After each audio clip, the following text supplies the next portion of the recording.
Good morning to all of you, and welcome to the first meeting of the High-Level Forum on Justice for Growth. It is our pleasure to welcome you in Brussels for those who have travelled today. And let me first of all give a very warm welcome to the three authorities that accompany us today and that we have the privilege to have. Michael McGrath, Commissioner for Democracy, Justice, Rule of Law and Consumer Protection, Minister Adam Bodnar, Minister of Justice of Poland, and I would also like to welcome and thank Mr. Ilhan Kyuchyuk, Chair of the European Parliament Committee on Legal Affairs, who will be with us today for the opening speeches. Before kicking off the day and passing the floor to our three main speakers, allow me to make some housekeeping announcements. Just to remind you that today we will have interpretation in English, French, German, Italian, Polish and Spanish.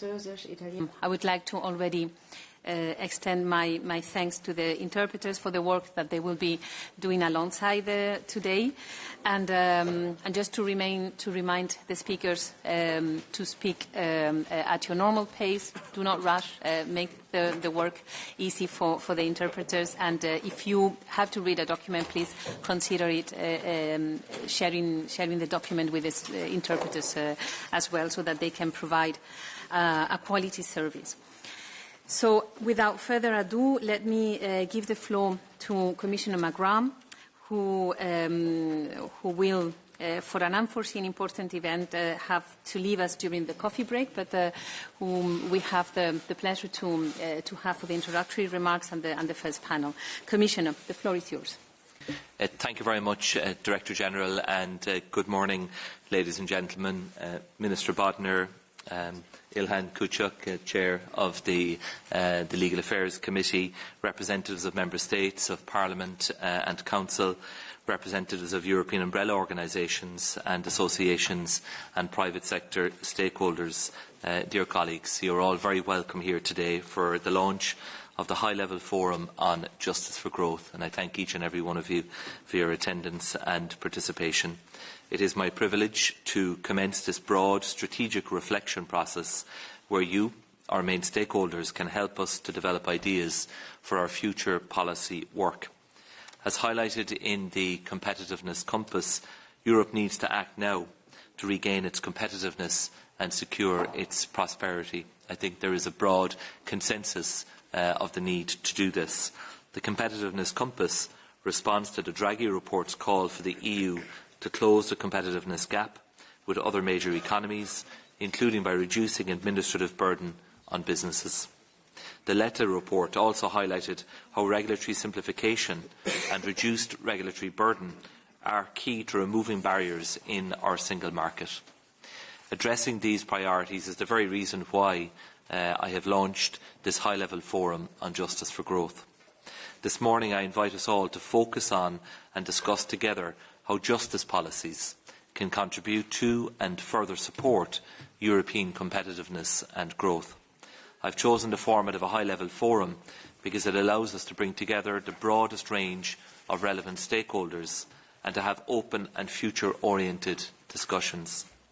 Today we have all the parties around the same table: the European Parliament, the Council, Member States authorities and key stakeholders at European level, representing companies and social partners, justice stakeholders, professional organisations and consumers.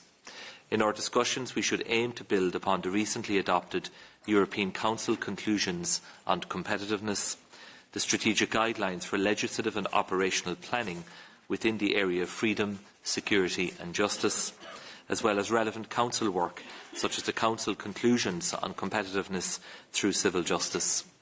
And I invite you to treat these as a point of departure, while also allowing our discussions to enjoy a wide scope. I believe that simple and modern common rules in civil law, company law and corporate governance, as well as the further digitalisation of justice, can substantially reduce administrative and legal costs for businesses. Indeed, this is a message that I have already frequently heard since I became Commissioner. and we already know that there are many ways we can contribute to enhancing the competitiveness of the European economy. Allow me to start with the justice area. Studies have shown how independent, efficient and effective justice systems contribute to a thriving investment and a business environment. It also comes as no surprise that companies invest more in countries where the rule of law is consistently upheld. After all, companies that engage in cross-border trade in the EU depend on clear rules, and they want legal certainty. In terms of civil law, legal certainty and predictable rules are crucial components of a functioning internal market, since they ensure stability for businesses and consumers in cross-border commercial transactions. In case of legal disputes, the parties need to know which court is competent and which law applies. They also need to trust that decisions issued in one member state can be recognised and enforced in another member state. Company law and corporate governance are also key levers in my portfolio for providing companies with a competitive and business-friendly legal environment. And providing this business environment is an aim of the future 28th regime, which I will turn to later on in the morning. In terms of corporate governance, we will consider how EU corporate governance rules through digitalisation, simplification and harmonisation could contribute to making the EU a more attractive investment destination for both EU and non-EU investors.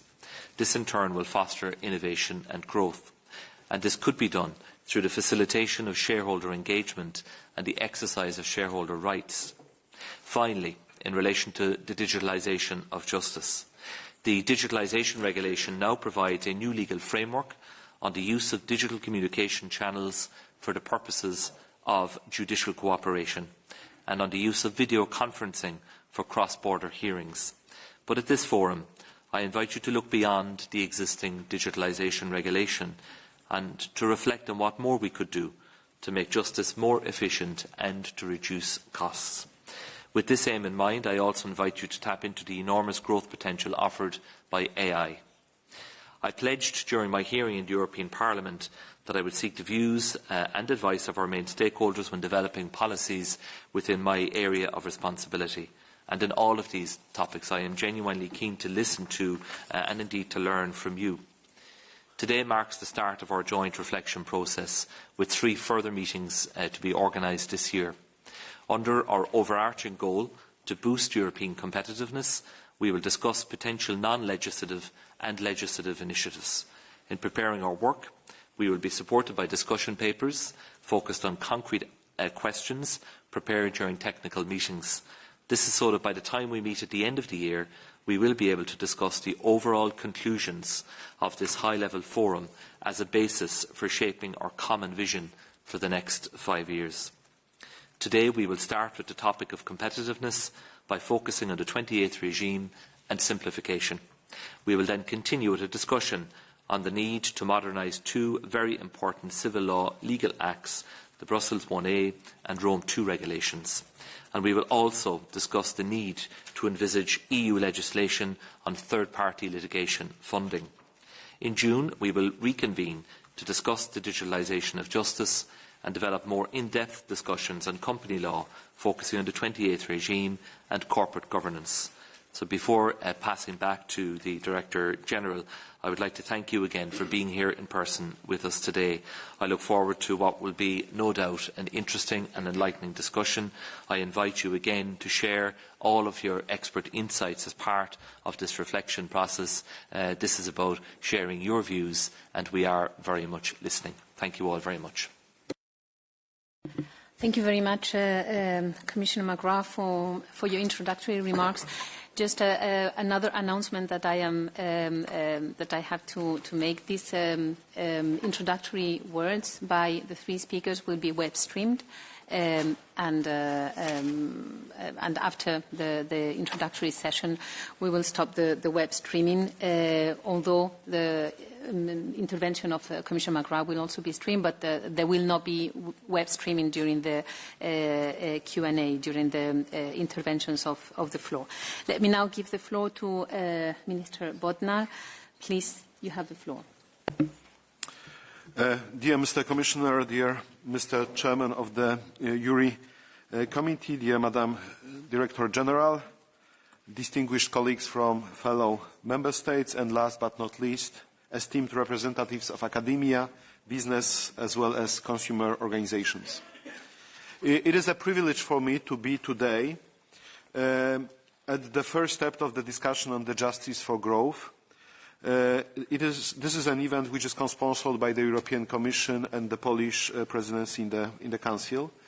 And I'm really happy that I can meet once again in this room, because just a couple of weeks ago we started also the high-level panel on criminal justice, and also this panel would contribute heavily to development of the EU law.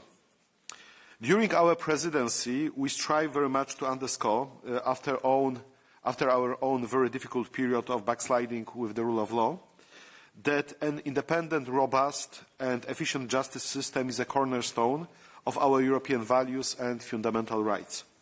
But today we gather to reflect on the role of civil justice and possible future initiatives in this area, also as a catalyst for economic prosperity. We know well, according to different reports and statements, that the European Union is facing a threat, that a loss of economic dynamism coupled with the demographic challenges may accumulate and relegate the EU to the role of a second-class economic power. Economists warn that Europe is on the verge of a slow economic decline, the symptoms of which can already be noticed in the form of rising political discontent. And we can see also the consequences of those symptoms in the rise of support for extreme and Eurosceptic political forces throughout Europe. We also hear voices of different experts that predict the collapse of the European model of social market economy. Therefore, today, the urgent imperative to enhance EU competitiveness and growth requires that no area of EU policy, including the area of the civil justice, should be considered exempt from that necessity. We should take into account that the economic growth is important for survival of the European model of life. And the concept of justice for growth is not abstract. It is about creating a legal environment where businesses can thrive, where consumers are protected, and where all citizens have access to fair and timely justice. It is about fostering the trust in the rule of law and predictability and efficiency of our legal systems. And in fact, in Poland, on the one hand, what I'm trying to do is to return to the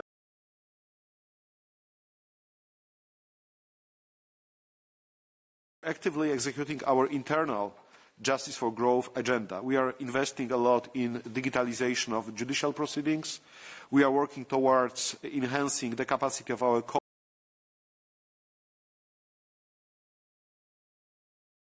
different methods of dispute resolutions, including court mediation. But I would like just to give you an idea that every 2 weeks I'm visiting cities in Poland to discuss with entrepreneurs the prosecution office in order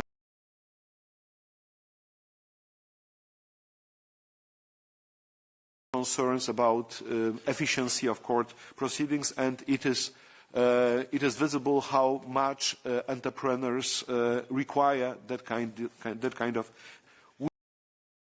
We do this research, the methodology by World Bank, so-called business ready methodology, Be Ready, where the supranational system of court proceedings.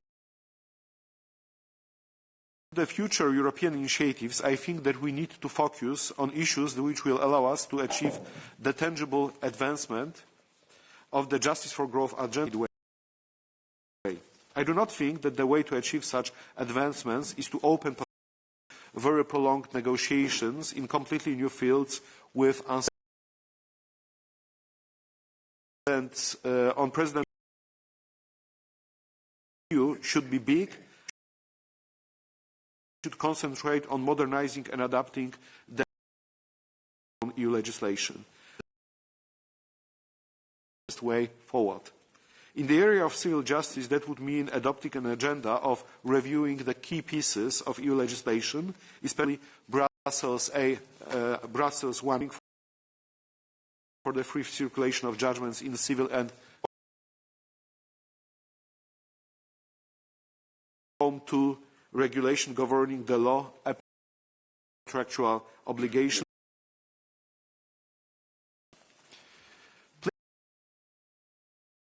Recast regulation was adopted already more than 10 years. Since then, tremendous change in commercial practices in Europe, accelerated by. First of all, the rise of digital commerce presents new challenges for European rules on jurisdiction and enforcement. Current rules may not adequately address this as cross-border data flows. Need to harmonize rules in ever closer disputes more often involve multiple parties. Therefore, I strongly believe A regulation are necessary and could friendly to a more business-friendly environment. When it comes to the Rome II regulation, the rapid growth of the digital economy creates challenges for determining data breaches and other digital torts. Regulations are needed in the existing to address the complex activities. By implementing swiftly, the EU can create a legal environment that fosters growth, border investment, and strengthens the internal. To come back here to this note I have made in the beginning, that it is not only making a change for the change, but it is about in the context of the operation of judiciary, regaining trust of they deliver the colleagues. Today, let us discuss and discern together on the ways how to ensure that justice but a reality for business, legal professionals, consumers and all citizens of the European Union. To make this objective real. Thank you very much for your attention. Thank you very much.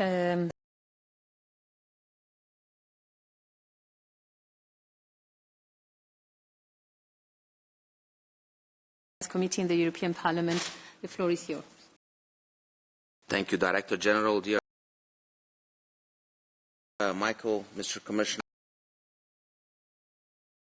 distinguished guests and participants. Thank you for this invitation. It is a real pleasure to open with you today a forum on justice for growth. I would say that I am here in on legal affairs and on individual basis, based on the understanding that the discussions in this forum intend to have an interinstitutional nature on selected topics. You, dear Michael, to set a vision for the future work justice.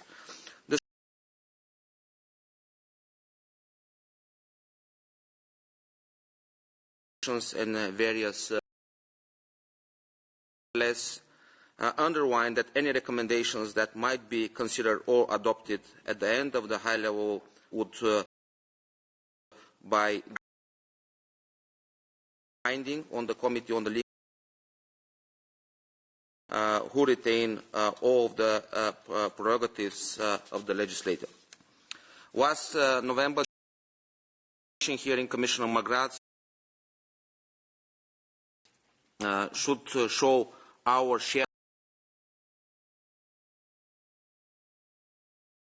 economy, ensuring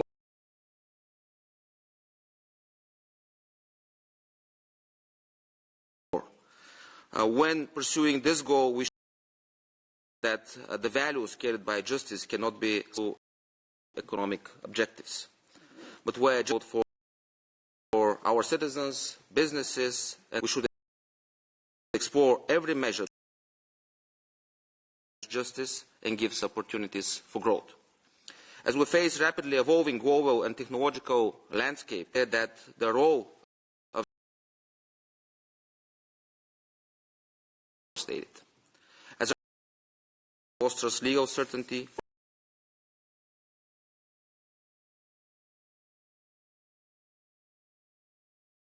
on justice for growth by connecting policymakers, judges, practitioners and businesses to build solutions to help Europe remain competitive, equitable and innovative in current and future challenges. Open with you today. It seems the current approach to justice seems to lack a clear long-term strategy. And where do we 10 or 20 years? At the high-level forum, focus on then addressing the core risks and opportunities to justice area.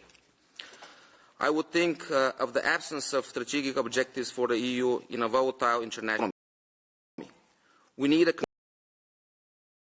supported by credible impact assessment that is on a societal needs in a short, mid-term and long-term perspective. We have to work how we can enhance our justice, but also and potential to position itself as a reliable global actor for justice. As the European Parliament President Roberta Metsola said a few days ago at the European Council,